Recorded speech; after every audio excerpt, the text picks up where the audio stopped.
So what's all this talk about this liver thing? Is it that important? Do we really need a liver? Yes, you need a healthy liver.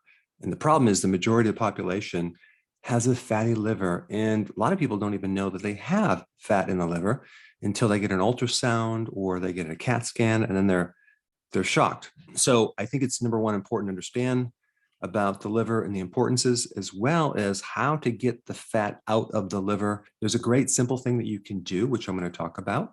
And there's also a drink that you can make every day to reduce fat on your liver, and with some pretty good science behind it. And I'm going to put those links down below with each of the ingredient that I'm going to talk about. The first thing I want to mention about the liver is that people don't realize that bile is made by the liver. They think it's made by the gallbladder. No, the gallbladder is just a sac that holds the bile. But I want to talk about the importance of bile for a second, because the liver makes the bile. And the more you understand about what bile does, you'll appreciate the liver much, much more. Now, bile is a detergent that helps you break down fat. But exactly what does that mean, break down fat? Let's say, for example, this is some fat, okay? And this is traveling through the stomach. You just ate some fat, and it's going to be now going down into the small intestine. So the stomach will kind of break it down to a certain level, but then we need help from the gallbladder releasing bile to act on this big clump of fat, right?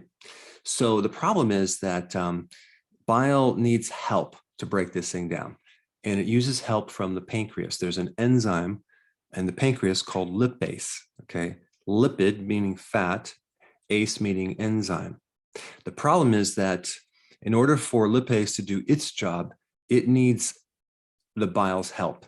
And what the bile is going to do, it's going to break down this significantly so there's more surface area for the enzyme to act on. So this is what bile does. So the bile starts to break this down into small little pieces here. So let me just kind of break all that down right here. All right, so now we have a much greater surface area of fat for the enzyme lipase to do its job, okay? So simply, bile increases the surface area of fat so you can get more of a complete digestion of that fat. In the extraction into the small intestine, that's where it gets absorbed. So without enough bile, then the enzyme can't do its job, and now you don't get enough vitamin A. The first symptom of a vitamin A deficiency is like night blindness. So you're driving at night, it's raining, and you just can't quite see. It's hard to see at night. Okay, night vision. That's vitamin A. I mean, vitamin A also counters bad sinus problems if you have an immune system issue. So if you have really bad sinuses, chances are you could be deficient in vitamin A. But vitamin A does a lot of other things as well. Then we have a lack of vitamin E. Well, that could show up in your heart. So maybe you get more inflammation in the heart, in the coronary arteries, which shows up as calcification, higher levels of cholesterol, plaquing, things like that. Other than that, it probably won't do anything else. I'm being very sarcastic. Then we have vitamin D. Let's say you can't absorb vitamin D. Well, that's a big problem because you need it for getting rid of pain.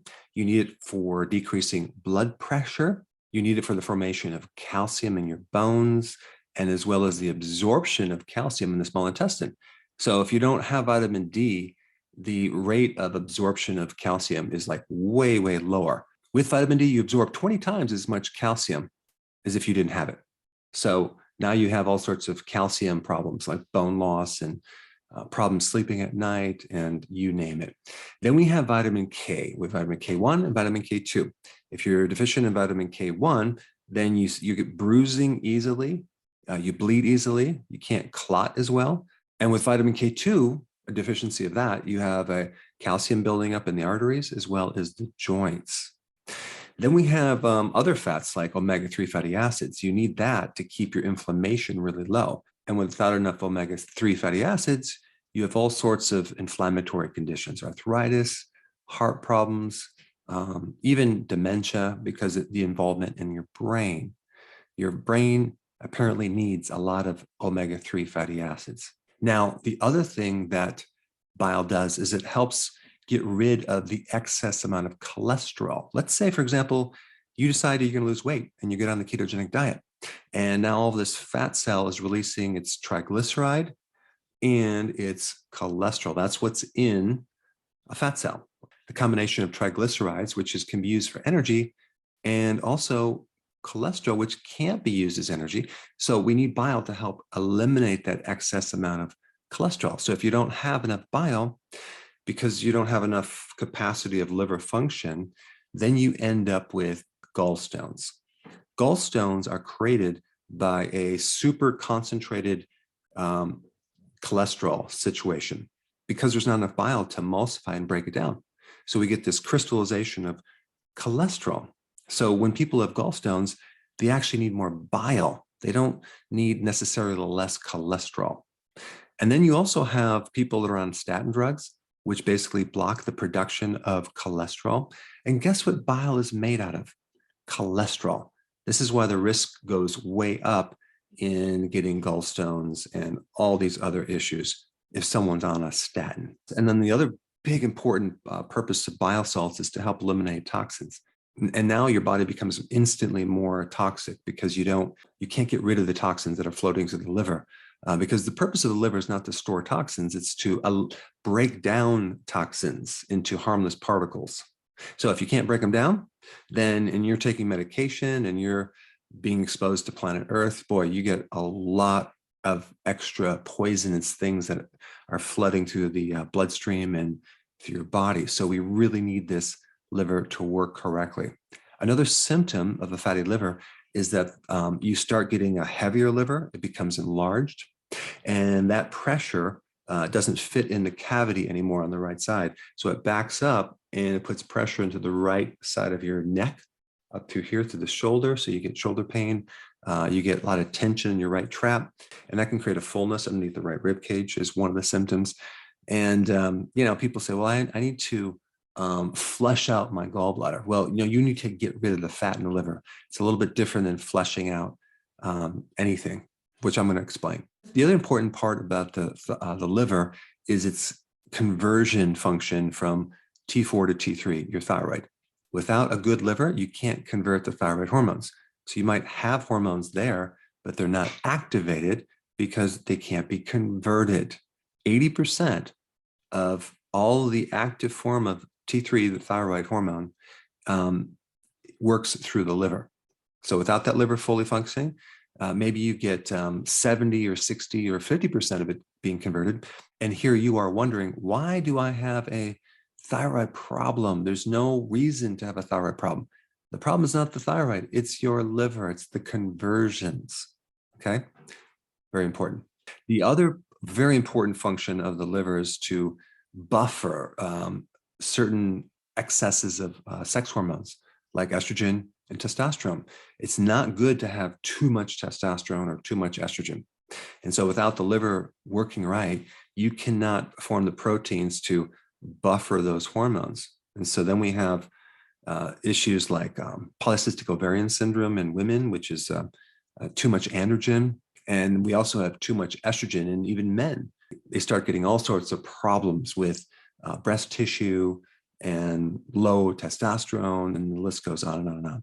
Now, because I talked a bit more on bile, I do want to mention some other symptoms to try to identify if you have low bile.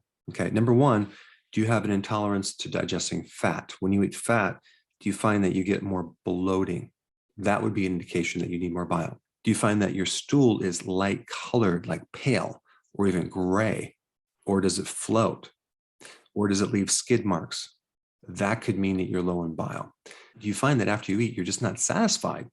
Well, maybe because you're not extracting the fats to be absorbed to then tell the brain like, okay, I'm done eating. That could be a sign that you need more bile. If you have nausea or you have indigestion or bloating, those can be signs. Bloating, burping, belching are classic signs of low bile as well. All right, so now that you have some basics on the liver and the importance of bile, bile is really important into keeping the fat out of the liver. So anything you can do to increase bile reserves is going to help you get rid of a fatty liver. So some people even take purified bile salts, and I did put a link down below for more information on that. But today I want to talk about a really simple shake you can make too to help reduce fat on your liver. Now, I just want to let you know that being on the ketogenic diet, as well as doing intermittent fasting together, can reduce the fat on your liver by 50% in just 14 days. If you haven't seen that video, I put that down below. So I just wanted to give you that foundation first, because it's essential to go on keto and doing intermittent fasting if you have a fatty liver. But this shake I'm going to talk about next is a really simple thing everyone can do to keep fat off your liver. And it's backed by some pretty good science. So the ingredients are simple. You're going to use kale, you're going to use blueberries, and you're going to use kefir. Okay. I would use organic kale and organic blueberries, and I would keep them in the freezer. Okay. Keep them in the freezer. They're much easier to blend. So you just take your blender out and you take 2 cups of kale frozen, and you can break it up into little chunks. Just put 2 cups of kale in there because it blends really nicely when it's cold, and it tastes better too. And then you put 1 cup of blueberries. Blueberries not only have quercetin, but so does kale.